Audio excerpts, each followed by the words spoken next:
Hi, I'm David. And I'm Gail. And here we are on another day, another very, very long day actually of walking. We're here in San Quirico. That's it. And we are going to Radicofani. Radicofani. Which is 33 kilometers away, mostly uphill, with a very steep incline of a continuous 12 kilometers. So that would be about 2 hours plus of walking on a steep uphill. We're looking forward to it, I guess, and that will be our last, the longest day of the entire journey, and so we'll get this under our belt. And then there's just one more that's in the 30-kilometer range Tomorrow. and and then after that we're down into the 20s and occasionally even less than that. So that'll be kind of nice for the final days of our walk, because we're down to what are we down to? Well, you know, after today, I think we're going to have about 150 kilometers left. It's 8 a.m. in this town. And by the way, we have the Duomo right behind us, in case you couldn't tell. And it's right now, it's about, I think it's 8 o'clock. So I think it's time to make hay, because we've got a very long way to walk. You know, it's going to probably take us till about 6 o'clock at night tonight. Yes. So let's see how it goes. Okay. We'll see you then. Soon. Bye. Bye-bye.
David and I are about 1.5 hours into today's long walk, and surprisingly, the terrain on our trek has been largely downhill and very steep. And we've been surrounded by beautiful countryside with many distant castle towns. So it's been really very lovely. The trek has taken us a little bit on a detour to come to this small village called Bagno Vignoli. This is a thermal town. It has these hot springs, sweet hot springs, and we're in the plaza, and this is the only plaza in Italy that features a huge pool. This is fairly deep, not meant for swimming. It's warm. I can actually feel the warmth coming up. So it's really just for contemplating as just a romantic kind of a site.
Well, here we are at the 13.4 kilometer mark of our 33 kilometer jaunt of the day. And here on a rise, we come across this lovely, lovely enclave, which has a coffee machine, as you can see, and little muffins, small cakes, even a journal for reflections by pilgrims. Yes, I'm just gonna press that. Oh, hear that steam. Ah. Well, this is something that was unexpected, but this is kind of the way it is on pilgrimages. You come across surprises, some happy and some not so happy. So when we first arrived, there were two other pilgrims, one from France and one from Italy, and they're traveling together. And they were quite smitten with this setup as well. We'll have to walk another hour or so before we find another place to sit, which won't be as formal as this. It might be some steps on a church. This is a very remote part of the walk. Anyways, cheers and to good fortune.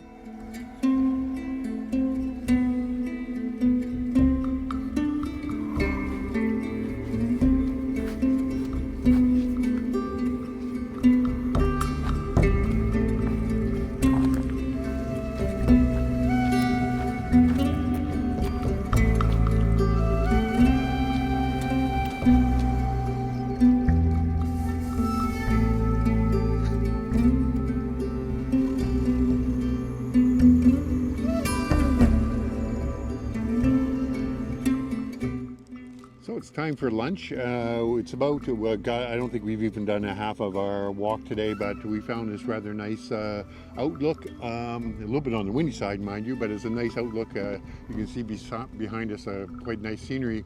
And in front of us is, we got a little, there's a farmhouse, and the farm dog is sitting here just watching us very carefully. Yes, he wagged his tail, he seems friendly, yeah. But he's laying down, and I think he's kind of like surveillance, right? Yes. He's doing his job, and he's watching us with our sandwiches. Yes. He's definitely got his eyes on us, don't you? Don't do that, you might.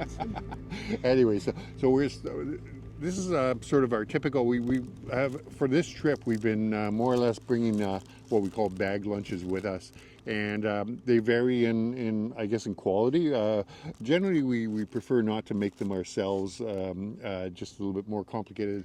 It's easier just to go to, well, sometimes you go to a local grocery store like a Conad City or a Pam department store or a grocery store, and you can pick up a made sandwich there. We just have it with our water.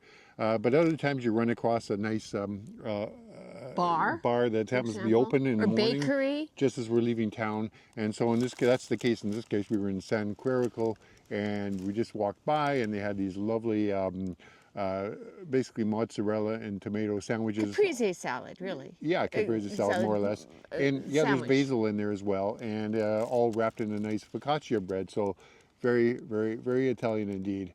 And we're just going to sit and munch down on those. And so just to say, the advantage of these commercial type things is that they are well packaged, so they're easy to pop in your carry-on. Backpack, right? Yes, for sure. And this looks like a pretty hearty sandwich, so we'll enjoy it. And then, boy, I think I'm going to put a coat on. I think so. We're on the top of a hill, and we're very open. Yes, for sure. Anyways, bon appetit. Yes.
Okay, so here we are at the end of another long day, and I think you can tell it's been a long, tiring day because this is the second bed-in that we've had at the end of a day.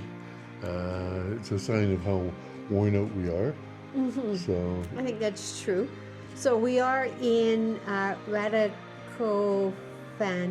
or Radicofani, which is how we learned is the true pronunciation, that second version, from a woman from Turin who was walking the trail. for sure, yeah. Yes. Yeah. So anyway, so that's our attempt to get it right. So we get it. Radicofani. Radicofani. Yeah, Radicofani. Yes. Yes. Anyway, so it was quite a long day. It was like I think it worked out to about 33 kilometers. Is actually what we anticipated, and I think we could probably say that the first part of it was quite pleasant. It was. It Yeah. was lovely, and there were a lot of firsts for Yeah, us. For yeah. example, the thermal baths that we saw. Yeah. Yeah. Towards the end of After lunch, or Yeah. even beyond lunch, it did get very steep and. steep, and became just a slog more or less. Yeah. Like just something you just had to get through to get to the end of the day, and it seemed like it was going on and on forever. And we finally arrived at Radicofani at 6:30. 6:30 in We the started night, shortly yeah. after 8 in the morning, Yeah, so that yeah. was long. So, and no reflection on Radicofani, which is really quite interesting. Again, it's a hill village, and it's all the buildings are entirely made of stone, and well, as usual with a lot of these villages. But this one in particular just seemed like It's very tight. It's a very tight, solid masonry city. Cobblestone Yeah, walkways as well. And it's on different levels. Yes, that's Yeah, true. so- Yeah, and we had to do a quick turnaround because we had to buy some food just for tomorrow morning for breakfast. We're staying in an apartment just where we are right now, and so we had to walk through the streets, which was quite fascinating in and of itself because it's already dark at that point, and we go through these very cute narrow passageways, and benches set out, and there'd be flowers decked in front of the houses. Interesting little plaques set into the walls of the buildings. It was very, very atmospheric, I would say, even just getting Yes. groceries for the next But day. very, very remote, on a high hill that overlooks vast countryside. It's like you could see forever. And Yeah. I would imagine that it would be difficult to live here. Yeah, yes, it Because would be, you yeah. are so isolated. Yeah. And certainly this is not one of your touristy towns. The streets were pretty much empty when we And the people arrived. we encountered were mostly local. Locals, yes. Other than a few pilgrims Other that than we saw pilgrims, yeah. at a restaurant. We Yes, had a yes. lovely meal. It was in a warm and cozy atmosphere, basically a cavern, a cave Yeah. restaurant. It was just delightful. So Yeah. So But- we have a couple of pictures I think that will show Hopefully. of that. We don't really have too many pictures of it because we started talking with some of the other pilgrims that were beside us, so we got sort of carried away with that. However, it's been a sort of a fun evening. Now it's getting quite late, so we just have to have our showers, I think, and hit the sack because, believe it or not, tomorrow we have another 31 kilometer day supposedly. yeah, that's going to be tough. And there is a strong possibility for rain. Yes. And definitely overnight, which is going to leave, at the very least, the trails wet. Yeah. So we're kind of hoping for the best. For the here. best of that, yeah. But in the meantime, I think it's the end of a long, hard day. I'm sure we're going to get some. We've had very good sleeps, I think, Yes. throughout. It's been quite interesting that we've been able to eat our fill without compunction, really.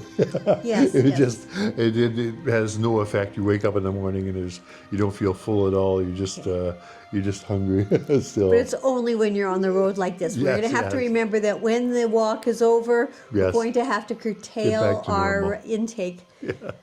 Anyways, so I think that's really it for now. I think that's it, yeah. So We'll say we goodnight. wish you the best, and please stay tuned and join us another time. Again, thank you for your support. For sure. We'll see you tomorrow. Bye-bye.